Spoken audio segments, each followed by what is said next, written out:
Hello everyone, welcome back again to Division Online Classes. Today we are going to start the remaining question of exercise 3.2, question number 19, 20, 21 and 22. दो question theoretical part पे depend है, इसमें दो matrix के order पे depend करते हैं।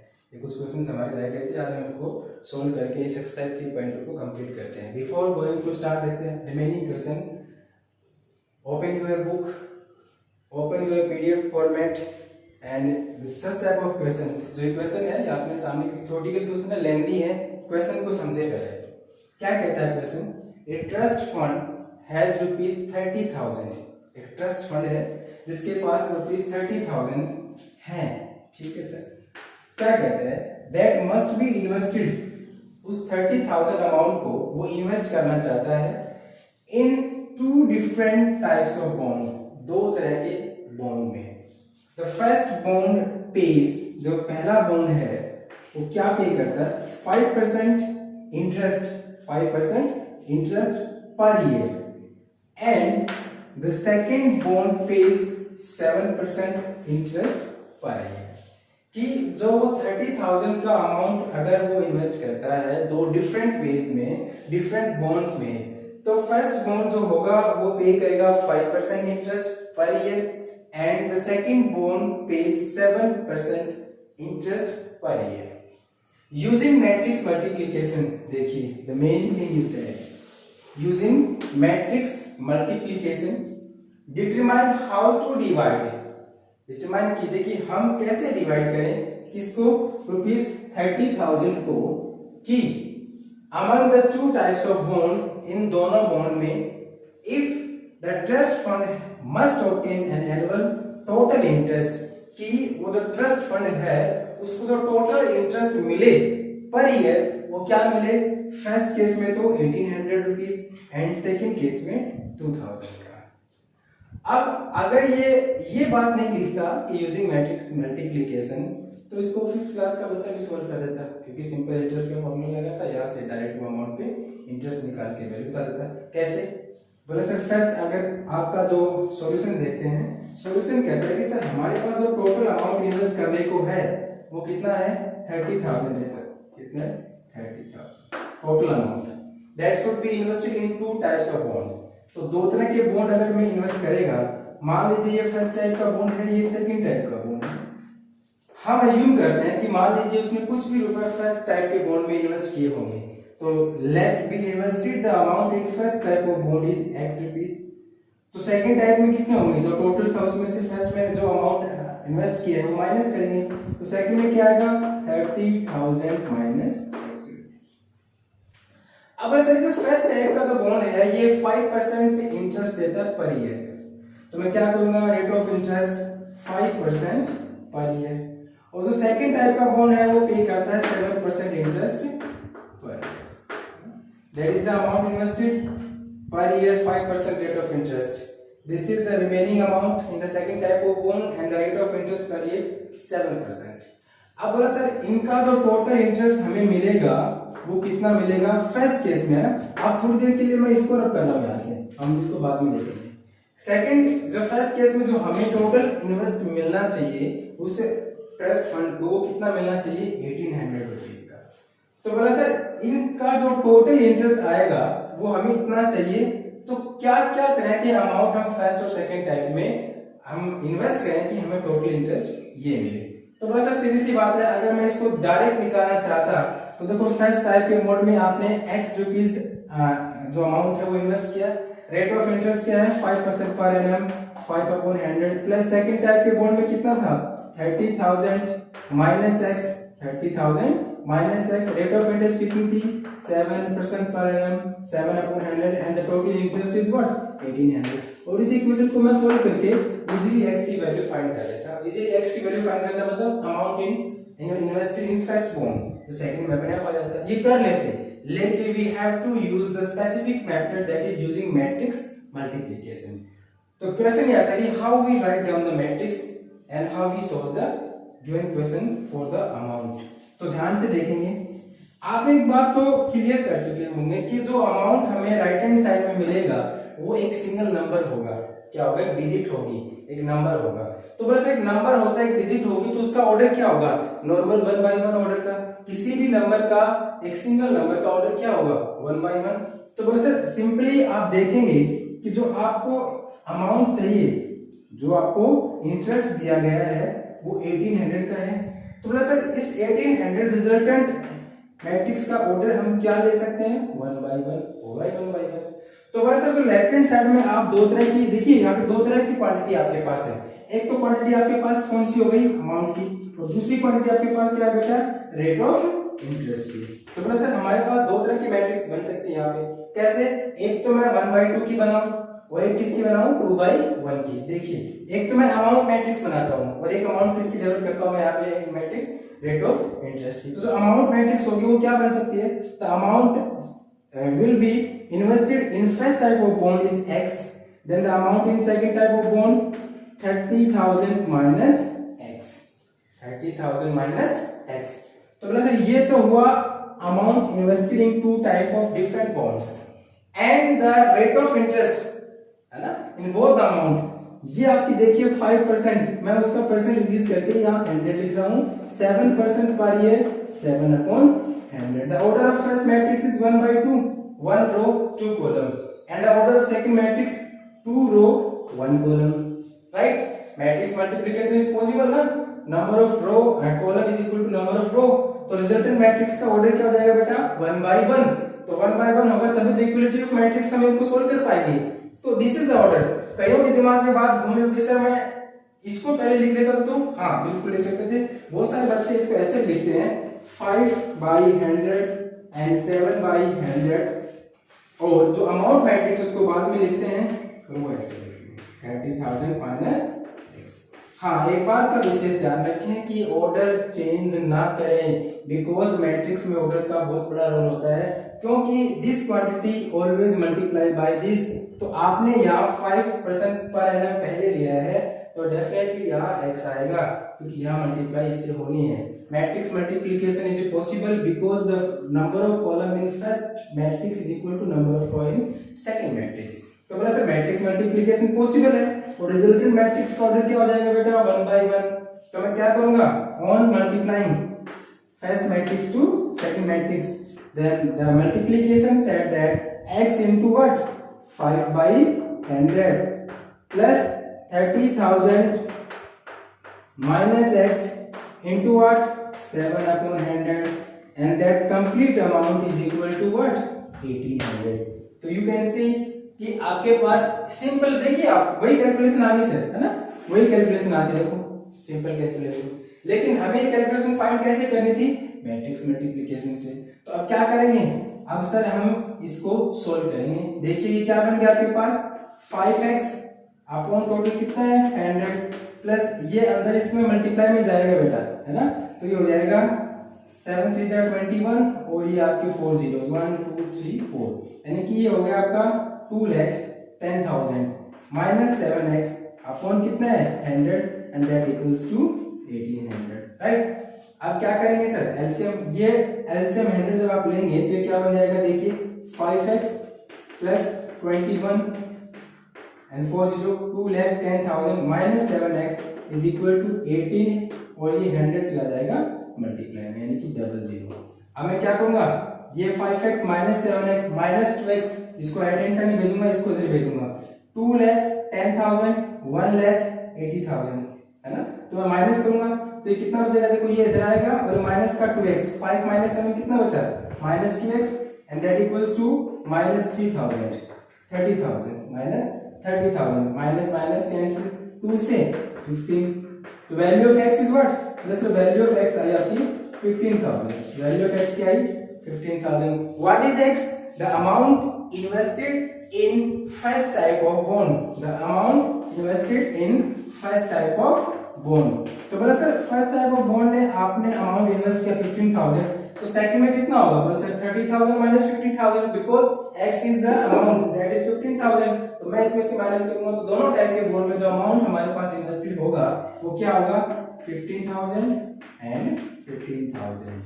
We have to get divide the amount in two types of bond are 15,000 and 15,000, just of because that we have to get the total interest per year by both the bond is rupees 1800. Same thing is going in the second type of interest, total rupees getting the interest of 2000. तो simple सी बात है sir कि मैं इस 1800 को replace कर दूंगा किससे, 2000 से। तो जहां पे आपका 1800 था बेटा वहां क्या रख देंगे हम 2000, जहां जहां आपका 1800 था वहां वहां हम क्या रखेंगे 2000।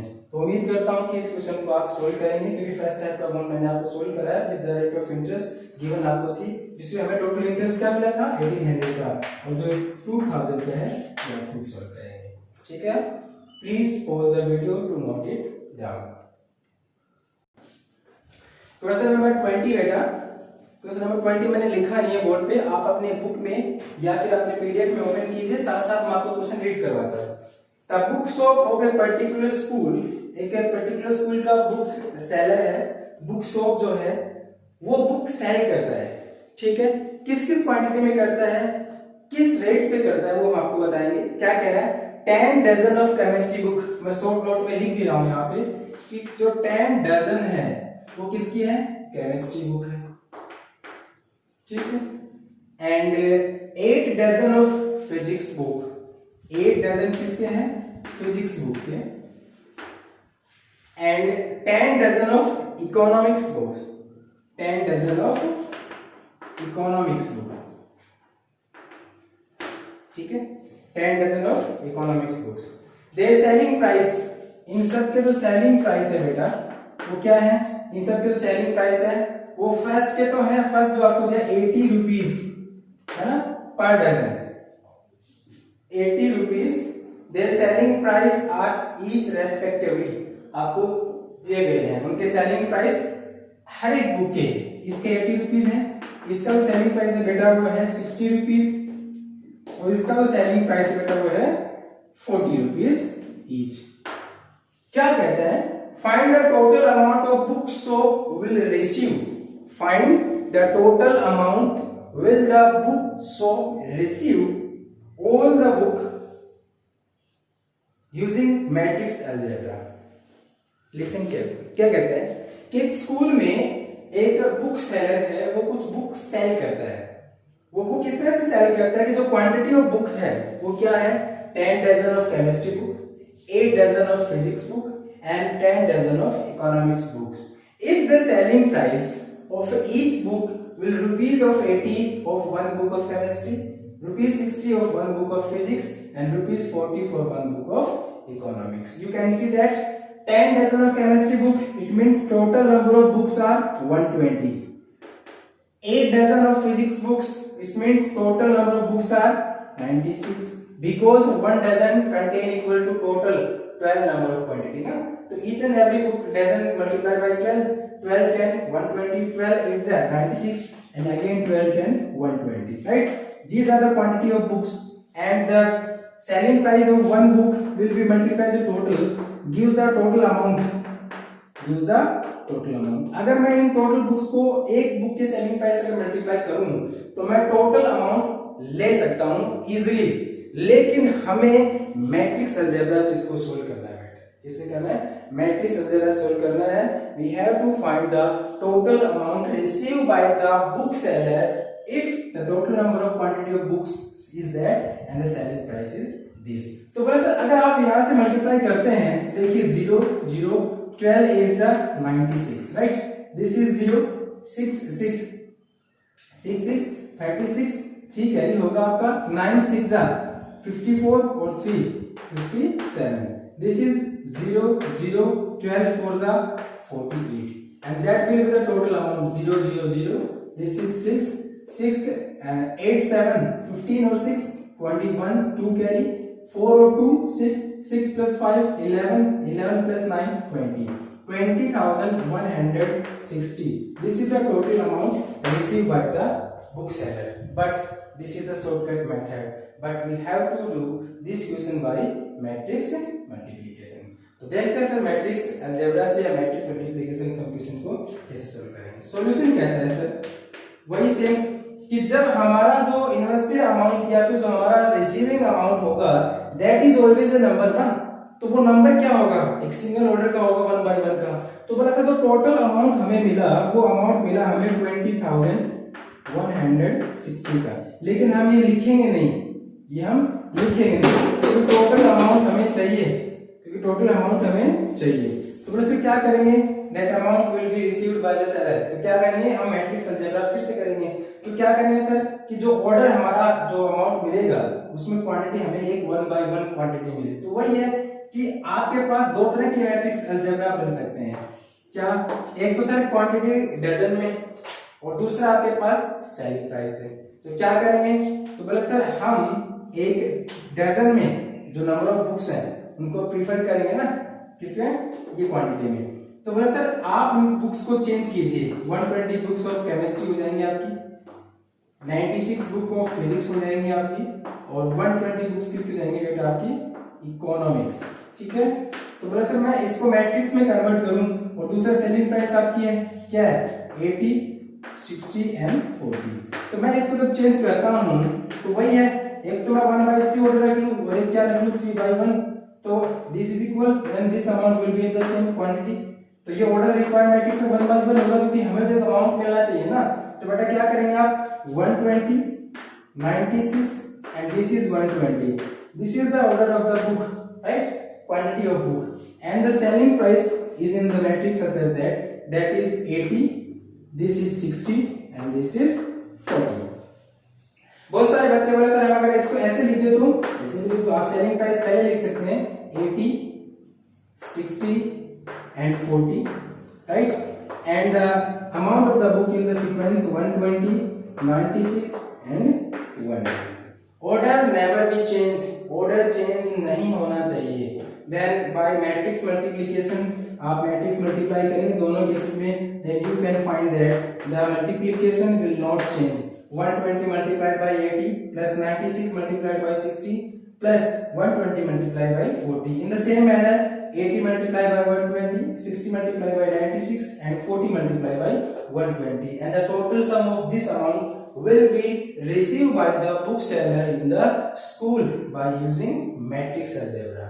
तो इस वीडियो को आप देखने के बाद इसको पॉज कर सकते हैं, क्वेश्चन को लिख सकते हैं, आंसर सॉल्यूशन देख सकते हैं। This is the method how we solve that the book seller will receive the amount in selling the book at this quantity.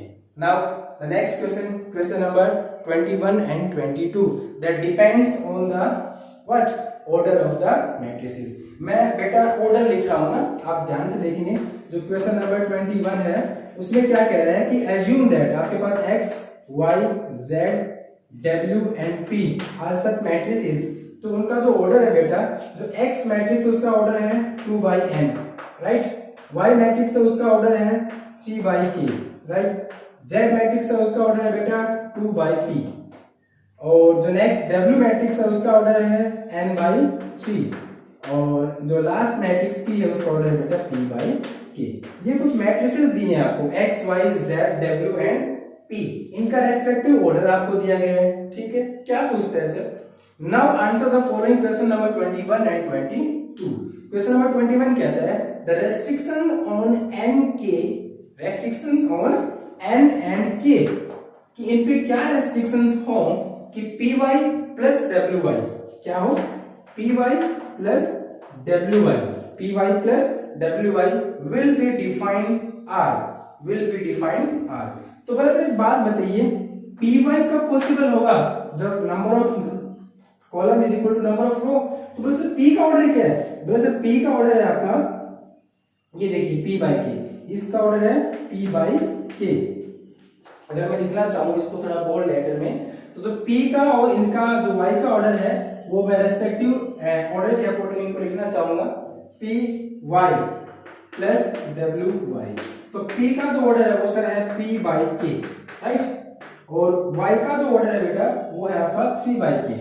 मैंने ऑर्डर लिखा है, वो बताएंगे आपको क्यों लिख रहे हैं हम। w, the order of w matrix is n by 3, n by 3 and the order of y is same 3 by k। एक बात बताइए, py कब पॉसिबल होगा, जब k इक्वल टू क्या होगा बेटा 3, k इक्वल टू क्या होगा 3, और पी वाई का ऑर्डर क्या होगा, पी बाई के, पी वाई का ऑर्डर क्या होगा बेटा, पी बाई के।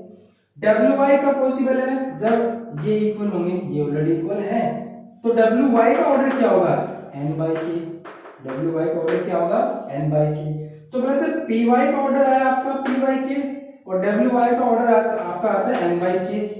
इफ दीज मैट्रिक्स आर एडिशनेबल, अगर हम इनको ऐड करें तो ये तब पॉसिबल है जब इन दोनों का ऑर्डर क्या हो, सेम।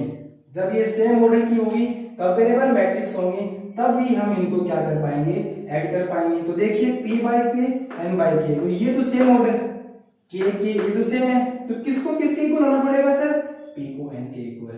तो आप क्या लिखेंगे, the restrictions on p and n are such that py plus wy is possible if and only if when p equals to n, when p equals to n।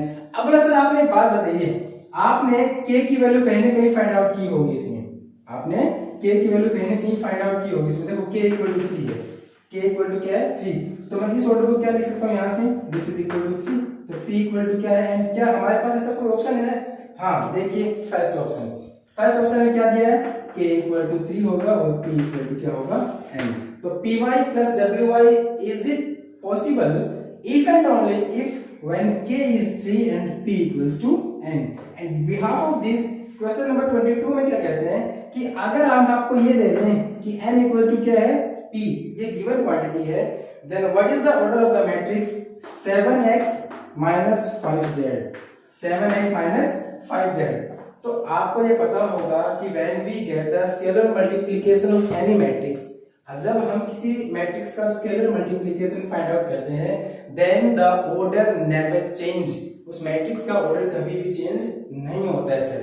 x का order क्या है sir, 2/n, तो 7x का order भी क्या हो जाएगा 2/n minus 5z, the order of z is 2/p, तो 5z का भी क्या होगा बेटा 2/p। And in the question is given that n equals to p, तो n इक्वल्स टू क्या हो गया p, तो 7x minus 5z कब पॉसिबल है, then the order of these two matrix will be same, order क्या होना चाहिए सेम, तभी तो ये आपका सब्ट्रैक्शन पॉसिबल है। तो क्या करेंगे सर, ऑर्डर सेम करने के लिए देखो p इक्वल्स टू n है, p इक्वल्स टू क्या है n, और ये आपका सेम है, तो सर 7x minus 5z का जो ऑर्डर होगा दैट इज 2, ये फिक्स है आपका, या तो ये n होगा क्योंकि p इक्वल टू n है, या फिर ये 2/p होगा। चेक कीजिए which of the option correct to this perfect answer, 2/n and 2/p, both answer will correct। This is our complete exercise 3.2।